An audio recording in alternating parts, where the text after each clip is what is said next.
Fala comigo, pessoal, sejam bem-vindos a mais um vídeo aqui do canal e hoje vamos falar como receber aluguéis de data centers. Recentemente a Nvidia passou os 4,4 trilhões de dólares de valor de mercado, agora está em torno de 4,2. Claro, o preço das ações da empresa vai variando, mas o que importa é que uma empresa de semicondutores que depende diretamente de infraestrutura de data centers, hoje é a empresa mais valiosa da bolsa. E se a gente olhar as empresas que estão abaixo dela, Microsoft, Apple, todas são empresas de tecnologia. Se a gente pegar a própria Alphabet, que é a dona do Google, também depende de tecnologia de data centers. Enfim, as principais empresas do mundo hoje dependem de infraestrutura de data center. Ou você acha que quando você coloca alguma coisa na nuvem, ou o seu dinheiro, ou o seu arquivo, ou o seu software, ele fica lá na nuvem, lá? Não, precisa de infraestrutura, precisa de data center, precisa de eletricidade, precisa de slot para você colocar lá, refrigeração e tudo mais. E é isso que empresas de data centers fazem. REITs, empresas imobiliárias de data centers, que é o que a gente vai discutir aqui. Vamos falar de duas empresas que são das principais que a gente tem nesse mercado, que é a Equinix e a Digital Realty, que fazem exatamente esse aluguel. Eles disponibilizam espaços para as empresas colocarem seus data centers, ou então de utilizar os data centers dessas companhias. Beleza, vamos lá, vamos falar um pouquinho sobre essas empresas, mostrar para vocês como que elas funcionam. Primeira delas é a Equinix. Aqui a gente tem uma apresentação institucional da Equinix. Ó, hoje, para vocês terem uma ideia, a Equinix vale em torno de 77 bilhões de dólares e a Digital Realty em torno de 58 bi, próximo aos 60 bilhões de dólares de valor de mercado. Estão entre os REITs mais valiosos da bolsa, isso tudo pegando a valorização, claro, das empresas de tecnologia. Ó. Se a gente pegar aqui, ó, a Nvidia hoje quase chegando no 4,3 tri de dólar no dia de hoje, Microsoft 3,7 e Apple também 3,7, e aí vem a Alphabet, que é a dona do Google, valendo próximo dos 3 tri. Aí a Amazon também usa estrutura de data centers. Se a gente pegar a estrutura de nuvem e softwares da Amazon, a Meta usa estrutura de data center, a Broadcom, a própria Tesla vai precisar investir, vai utilizar infraestrutura tecnológica para suas inteligências artificiais, e a Taiwan Semiconductor, TSMC, basicamente projeta todos os chips que essas empresas utilizam, e hoje valendo quase um bi e meio de dólar, tá? A gente começou a cobrir a TSMC, ela estava valendo em torno de 700, 800 bi, e hoje já vale quase o dobro desde que a gente começou a cobrir, e não faz tanto tempo assim. Bom, vamos falar um pouquinho agora da Equinix. A gente tem aqui a apresentação institucional, e aí como é que ela funciona, né? Ela tem ali basicamente, onde que ela funciona? Basicamente 272 data centers em diversos lugares do mundo, em 36 países, 76 mercados e quase 500 mil interconexões, tá? Empresas de data center possuem os data centers bem posicionados, mas elas também têm as interconexões entre data centers. Essa estrutura também é importante. E a gente tem um negócio chamado colocation nessas empresas. A empresa fornece espaço para que uma outra empresa vá lá e coloque o seu data center dentro da propriedade da Equinix e do Digital Realty também. E aí, quando a gente olha para estrutura de imóvel, a gente precisa ter dentro do Equinix, basicamente, infraestrutura elétrica, infraestrutura de segurança cibernética, infraestrutura para você refrigerar o ambiente para que ele não aqueça, já que a gente tem montantes de absurdos de dados sendo processados. Então tem todo uma estrutura física para que um data center funcione e ele deixe o seu cliente tranquilo de que não vai cair a nuvem do cliente, tá? Aí a gente pode ver alguns dos movimentos, né? ao longo do tempo, do que foi acontecendo e o que foi fazendo a escala, né, o crescimento. E escala, a gente pode ver que teve a escala do crescimento da internet, depois veio o movimento das nuvens, das SaaS, né, que são os Service as Software as a Service, aí veio a parte mobile, agora o trabalho remoto, e aqui um sistema híbrido com multi-cloud, com diversas nuvens que a inteligência artificial utiliza, e tudo isso foi importante para que esse crescimento de receita fosse entregue pelo Equinix, tá? E aí, quais são os principais clientes? São só esses daqui, tá? Oracle, AWS da Amazon, Google Cloud, Dell, Verizon, que é a empresa de comunicação, Intel, Azure da Microsoft, HP, AT&T, Cisco, enfim, grandes empresas de internet, empresas de SaaS, empresas de nuvem.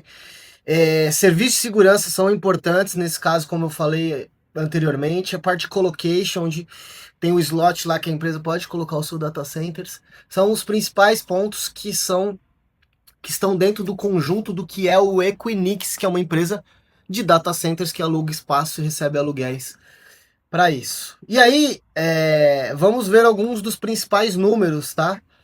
Dentro do que a gente pode notar aqui, ó, tá subindo um pouquinho, a empresa se valorizou nos últimos 10 anos 260%, entregando um retorno anual de 14% nesse período aqui, ó.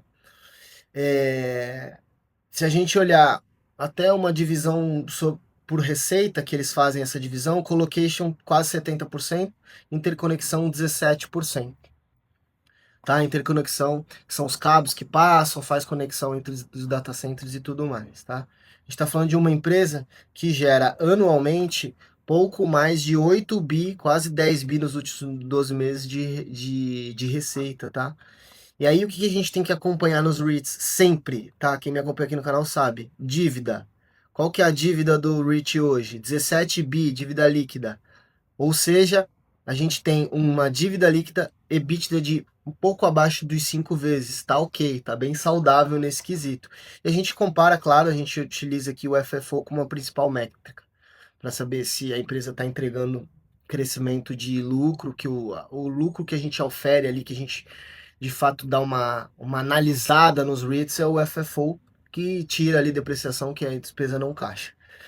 Beleza? Aí a gente tem um payout FFO de em torno de 55% aqui, então a gente tem aqui uma distribuição, um yield chegando a quase 2%. É um REIT que cresce muito, então o yield naturalmente vai ficar um pouco abaixo de outros REITs que eu já trouxe aqui, que pagam 5, 6% de yield.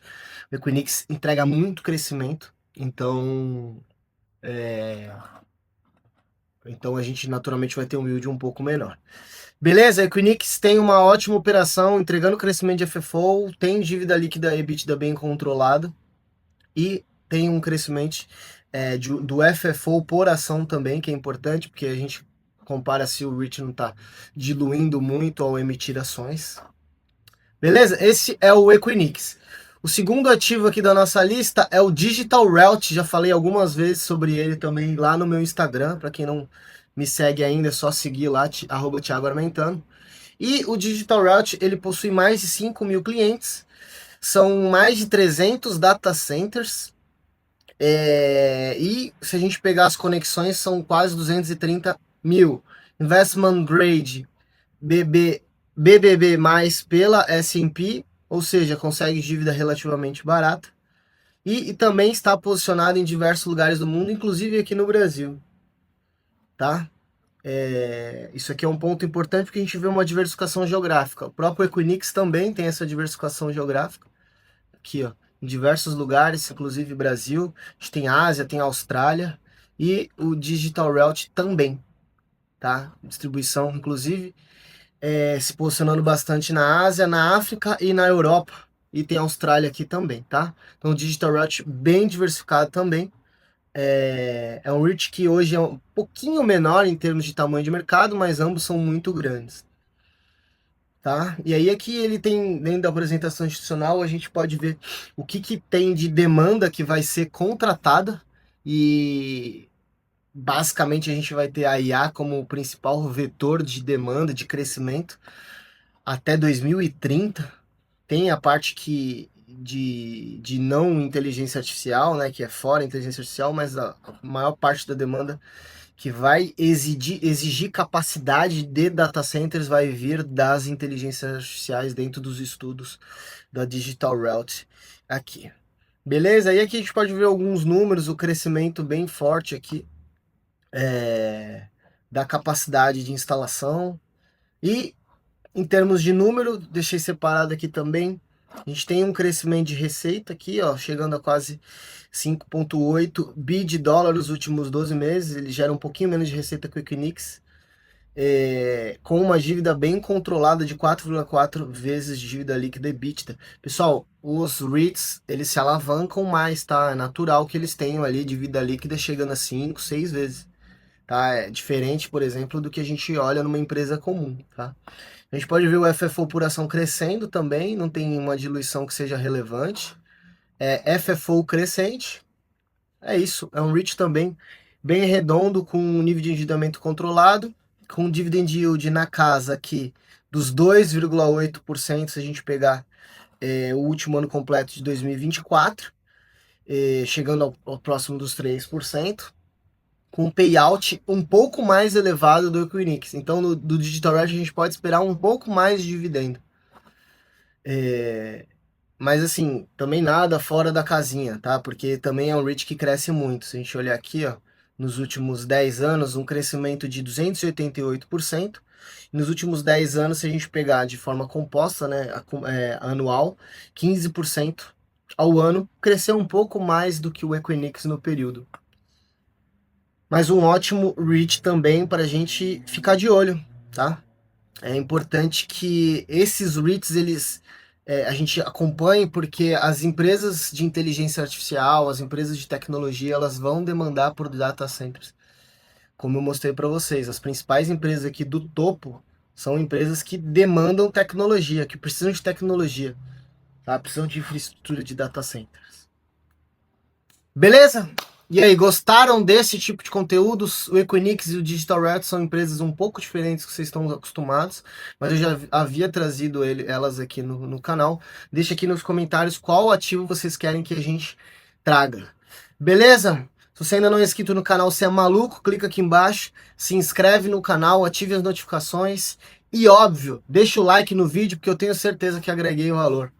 Beleza? Tamo junto, um grande abraço. Agora eu vou deixar esse outro vídeo aqui na tela para você continuar me acompanhando. A gente se vê lá.